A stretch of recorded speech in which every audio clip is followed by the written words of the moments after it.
Hi hello నమస్తే. నారా లోకేష్ గారి ఒక స్టేట్మెంట్ చూసా ఆన్లైన్లో. ఐఎమ్ హంగ్రీ అన్నాడు. ఎవరు? Nara Lokesh. I'm hungry 1 trillion investments తీసుకురావటమే నా యొక్క ఎయిమ్ అని చెప్పి. ఆ, సరే, వాళ్ళు సిఐఏ సమ్మిట్, పార్ట్నర్షిప్ సమ్మిట్ అక్కడ ఇక్కడ వెళ్తున్నారు, ఇన్వెస్ట్మెంట్స్ పట్టుకొస్తున్నారు, సంతకాలు చేస్తున్నారు, ఎంఓఎల్ చేస్తున్నారు, న్యూస్ పేపర్లకు ఇస్తున్నారు, సోషల్ మీడియాలో తిప్పుతున్నారు. Okay, it's on paper it's looking good. On paper it's looking good. As Lokesh said, I am hungry for $1 trillion of investments. But యాక్చువల్గా ఆన్ గ్రౌండ్లోకి దిగిన ఎన్ని అని అంటే, మరి అది కోర్స్ వీళ్ళు గవర్నమెంట్ ఫామ్ అయ్యేంత ఒక 8 నెలలు, ఒక 1 year అయిపోయిందా, 1.5 year అయిపోయింది అంతే. ఒక 1.5 yearలో యాక్చువల్గా గ్రౌండ్ లెవెల్లో కనిపించదు. బట్ అయినా సరే చూద్దాం అసలు ఏంటి వీళ్ళు చెప్పేటువంటి 13 లక్షలు 15 లక్షలు ఇన్వెస్ట్మెంట్స్ వచ్చాయంటున్నారు కదా, అవేంటి అసలు యాక్చువల్గా ఇన్వెస్ట్మెంట్సా లేదా, ఏ స్టేజ్లో ఉంది అని చెబుదాం. ఎందుకంటే ఇప్పుడు ఇవన్నీ నిజంగా ఇన్వెస్ట్మెంట్స్కి కన్వర్ట్ అయితే మంచిదే, బట్ ఇవి నిజంగా యాక్చువల్గా ఇవన్నీ ఇన్వెస్ట్మెంట్స్కి కన్వర్ట్ అవుతాయా లేవా అనేది ఇప్పుడు పెద్ద ప్రశ్న. ఓకే, ఇప్పుడు గవర్నమెంట్ ఏం చెప్తుందంటే, లోకేష్ గారు ఏం చెప్తారంటే 10 నుంచి 13 లక్షల కోట్ల రూపాయల ఇన్వెస్ట్మెంట్స్ని 2024 నుంచి 2024 నుండి, అంటే 18 నెలల్లో 10 నుంచి 13 లక్షల కోట్ల రూపాయలు ఇన్వెస్ట్మెంట్స్ తీసుకొచ్చామని వాళ్ళు క్లెయిమ్ చేస్తున్నారు. వాళ్ళలో మేజర్గా క్లెయిమ్ చేసింది CIA partnership summit 2025 in Visakhapatnam. 613 ఎంఓఈలు చేసాము, 13.25 లక్షల కోట్ల వరకు సైన్ చేసాము అన్నారు. 13.25 లక్షల కోట్ల కాంట్రాక్ట్లు, 613 ఎంఓఈలు సైన్ చేసాము గవర్నమెంట్తో అన్నారు. 13 లక్షల జాబులు రాబోతున్నాయి. వాటిలో Brookfield 12 billion data center, renewables ఇవన్నీ ఉన్నాయి. Okay, ReNew Power 60,000 crore and solar and green ammonia etcetera, AM Green energy, ఇవన్నీ కూడా కలుపుకొని 13 లక్షల కోట్ల రూపాయలు అని చెప్తున్నారు వీళ్ళు. అఫ్కోర్స్ వీటిలో హై ప్రొఫైల్, బాగా హైప్ క్రియేట్ చేసినటువంటి Google's data centre $15 billion. Okay, Adani data centre ఉంది విశాఖపట్నానికి సంబంధించి, దాన్ని హైప్ క్రియేట్ చేశారు. సో ఇవన్నీ కలుపుకొని 13 లక్షలుగా వస్తున్నాయి అని అన్నారు. బట్ యాక్చువల్గా ఇవి ఎంఓఈస్ అంటే ఏంటి, ఇప్పుడు వీళ్ళు సంతకం చేశారంటే ఏంటి, ఇవన్నీ కూడా నాన్ బైండింగ్ ఇంటెన్షన్స్ అంటారు. These are only MOUs of non binding intentions అంటారు. నాన్ బైండింగ్ అంటే కంపల్సరీగా మేము పెడతామని వాళ్ళు ఏమి సంతకం చేయలేదు. నాన్ బైండింగ్ అంటే సంతకం చేస్తారు ఎంఓయూలు. ఇదిగోండి, మీ ఆంధ్రప్రదేశ్లో ఒక 10,000 కోట్ల రూపాయలు ఇన్వెస్ట్మెంట్ పెడదాం అనుకుంటున్నానని పేపర్ మీద సంతకం చేస్తారు గవర్నమెంట్ ప్లస్ అతనికి. What is the validity of that sign? ఆ వ్యాలిడిటీ ఆఫ్ సైన్ ఏంటి అని అంటే, అది పెట్టొచ్చో పెట్టకపోవచ్చు. మరి అదేంటి, మరి అగ్రిమెంట్ ఎందుకు సంతకం చేశారు, వీళ్ళు దాని పేపర్లోకి ఎందుకు వదిలేరు, నాన్ బైండింగ్ ఎంఓఈస్ ఎందుకు వదిలేరు సోషల్ మీడియాలో అని అంటే, ఫర్దర్ డిస్కషన్స్కి వెల్కమ్ చేస్తున్నట్టు లెక్క. ఓకే, వీళ్ళు సంతకం చేయగానే ఇక నెక్స్ట్ డిస్కషన్స్లోకి వెళ్తారనమాట. మీరు ల్యాండ్ ఎంత ఇస్తారు, ఎంత కన్సెషన్ ఇస్తారు, ఎంత రేటుకి ఇస్తారు, ఓకే, కరెంట్ బిల్ ఎవరు కట్టాలి, ఇవన్నీ కూడా డిస్కషన్స్లోకి వెళ్తారు. ఫైనల్ అగ్రిమెంట్ సంతకం చేయబోయే ముందు.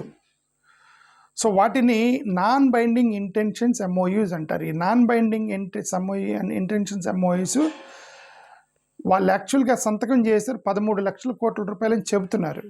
బట్ అవి యాక్చువల్గా గ్రౌండ్లోకి 9,000 కూడా రాలా. 13 లక్షలు వేరు, 9,000 కోట్ల రూపాయల ఇన్వెస్ట్మెంట్స్ కూడా ఇంకా మొదలవ్వాలి యాక్చువల్గా. ఇవన్నీ కూడా పేపర్ మరి ఎన్ని కోట్ల రూపాయలు. ఐఎమ్ హంగ్రీ అన్నాడు Lokesh garu. I'm hungry running for the investments అన్నారు. He looks like that. But ఏమో ఇంటర్నల్గా ఎంతవరకు చేయగలడు అనేది తర్వాత సంగతి. But he looks like that and is trying. Okay, but MOS sign చేస్తున్నారు వాళ్ళు, అదే చెప్తుంది. ఓకే, బట్ 2019 నుంచి 2025 వరకు, ఇప్పటి వరకు 2019 నుంచి 2025 వరకు కూడా ఈ ఎఫ్డిఐ ఇన్ఫ్లో ఉందా. ఇప్పుడు ఇన్ని వేల ఇన్వెస్ట్మెంట్లు వస్తాయన్నారు కదా. ఈ ఎఫ్డిఐ మనం 14వ ర్యాంక్లో ఉన్నాం. ఎక్కడ 14 ర్యాంకులో ఉన్నాం.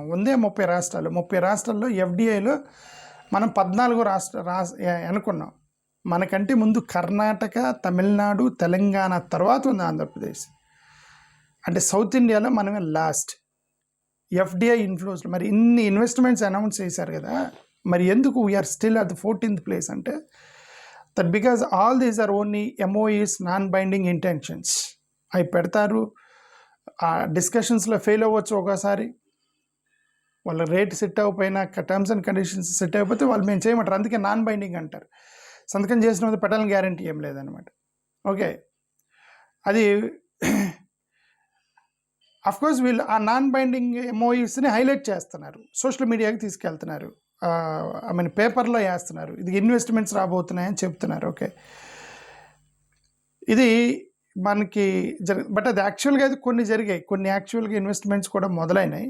కొన్ని రీసెంట్గా government of India government of Andhra Pradesh Chandrababu Naidu గారి కమిటీ ఉంటుంది కదా, ఆ కమిటీ కొన్ని ఫైల్స్ క్లియర్ చేశారనమాట. ఓకే, ఇప్పుడు ఆయన చేసినటువంటి ఫ్రీక్వెంట్గా 13.25 లక్షల కోట్లలో ఈ 613 సిఐఏ సమ్మిట్కి సంబంధించి 120 నుంచి 150 బిలియన్ కమిట్మెంట్స్లో జాబ్ క్రియేషన్ని ఇన్ఫ్లేట్ చేశారు. ఇన్ఫ్లేటెడ్ జాబ్ క్రియేషన్స్ అంటే ఇప్పుడు గూగుల్ డేటా సెంటర్ ఉంది, అదాని గూగుల్ సెంటర్, $15 billion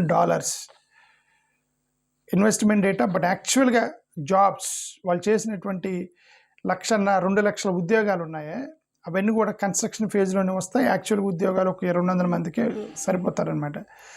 మిగతా ఎంత వన్స్ ప్రాజెక్ట్ బోర్డు అవగానే ఇవన్నీ 2 లక్షల ఉద్యోగాలు ఉండవేక, ఎందుకంటే కన్స్ట్రక్షన్ ఫేజ్లో వచ్చే ఉద్యోగాలు అవన్నీ 200 ఉద్యోగాలు మాత్రమే వస్తాయని.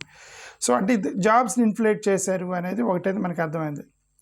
సో లో యాక్చువల్ ఎఫ్డిఐ యాక్చువల్ ఇన్ఫ్లోస్ ఇప్పటి వరకు 19 నుంచి ఇప్పటి వరకు కూడా, అంటే ఇంక్లూడింగ్ వైఎస్ఆర్సీపీ గవర్నమెంట్ కలుపుకొని 14th ప్లేస్లో జస్ట్ $1.27 billion ఇన్ ఎఫ్డిఐ. మనకి ఎంతవరకు ఆంధ్రప్రదేశ్కి వచ్చింది అంతా $1.27 billion. వీళ్ళు ఎంత చెప్తున్నారు? 120-150 బిలియన్ కమిట్మెంట్స్ చెప్తున్నారు. 120-150 బిలియన్ కమిట్మెంట్స్ చెప్పారు. అంటే $150 నీకు కమిట్మెంట్ చేసి రూపాయి ఇచ్చారు, నీకు ఎలా ఉంటుంది? ఇప్పుడు అదే వీళ్ళ కమిట్మెంట్స్ $150-1 billion కమిట్మెంట్ తోటి యాక్చువల్గా ఎఫ్డిఐ వచ్చింది మనకి $1.27 బిలియన్ మాత్రమే ఇప్పటి వరకు వచ్చింది. ఓకే, సరే, ఇది అదాని వీళ్ళందరూ ఎఫ్డిఐ కిందకి రారు, వీళ్ళంతా లోకల్ ఇన్వెస్టర్స్ కాబట్టి అదాని, బట్ గూగుల్ అవన్నీ కూడా ఎఫ్డిఐ కిందకి వస్తాయి, ఫారెన్ డైరెక్ట్ ఇన్వెస్ట్మెంట్ అవన్నీ. ఓకే, అగ్రెసివ్ ఇన్సెంటివ్స్ మాత్రం ఇచ్చేస్తున్నారు, ల్యాండ్లు ఇస్తున్నారు, 22,000 కోట్ల రూపాయల సబ్సిడీలు ఇచ్చారు గూగుల్కి, ట్యాక్స్ వేవర్స్ ఇచ్చారు, చీప్ ల్యాండ్ ఇచ్చారు, యూటిలిటీస్ ఇచ్చారు, ఎకనామిక్ డిజాస్టర్ అయిందని చెప్పి ఆ పక్కన ప్రియాంక ఖర్గే లాంటి వాళ్ళు అన్నారు, సోషల్ మీడియాలో ప్రొవోకేట్ చేసుకున్నారు, ఒకరినొకరిని తిట్టుకున్నారు, ఇవన్నీ జరిగాయి సోషల్ మీడియాలో దానికి సంబంధించి. ఓకే, బట్ ఇవి యాక్చువల్గా ఆన్ గ్రౌండ్లోకి అయింది $9,000 ఏమయ్యాయి. బట్ కొన్ని ఫార్మల్ అప్రూవల్స్ అయితే అయినాయి. ఎస్ఐపిపి క్లియర్ ప్రాజెక్ట్స్ ఉన్నాయి, అంటే state investment promotion board, Chandrababu Naidu గారి చైర్మన్, దానికి కొంతమంది మినిస్టర్స్ ఉంటారు, దాన్ని క్లియర్ చేయడానికి. ఆ క్లియర్ చేసిన వాళ్ళలో కొన్ని క్యూములేటివ్ అప్రూవల్స్ అయినాయట. ఒక 5 lakhs వరకు క్లియర్ చేస్తారు. 57 ప్రపోజల్స్ క్లియర్ చేశారు ఇప్పటి వరకు. ఓకే, ఒక 4 లక్షల జాబులు వస్తాయి అన్నారు. అవి కూడా ఇది కమిటీ క్లియర్ చేసింది, అంటే టర్మ్స్ అండ్ కండిషన్స్ ఫైనలైజ్ అయినాయి అర్థం. అది 13 లక్షల కోట్ల రూపాయలు ఏదైతే హైప్ చేశారో అదేమో నాన్ బైండింగ్ ఎంఓయూ. ఆ నెక్స్ట్ స్టెప్కి డిస్కషన్స్కి వెళ్తారు. నెక్స్ట్ స్టెప్కి వెళ్ళి ఇప్పటికి అయింది 5 లక్షల కోట్ల రూపాయలు. దీన్ని యాక్చువల్గా ఇన్వెస్ట్ చేయడానికి ఎంతమంది వస్తారని చూడాలి. అది 5 నుంచి యాక్చువల్గా ఎంతమంది వస్తారు ఇన్వెస్ట్ చేయడానికి అనేది we have to see.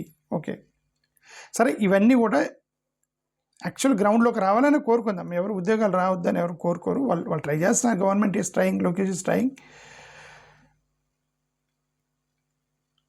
But what I mean to say is that ఇది ఇంత పేపర్లో కనిపించేటువంటి ఇది ఇంత పెద్ద 13 లక్షల ఇన్వెస్ట్మెంట్స్ ఇవన్నీ కూడా నాన్ బైండింగ్ ఎంఓయూసే అని చెప్పడానికి నా ఉద్దేశం అది. Okay, let's hope all these non binding MOUs will turn into actual investments and then create actual jobs అనేది మనం we have to wait and see whether the create or not. Thank you. నమస్కారం.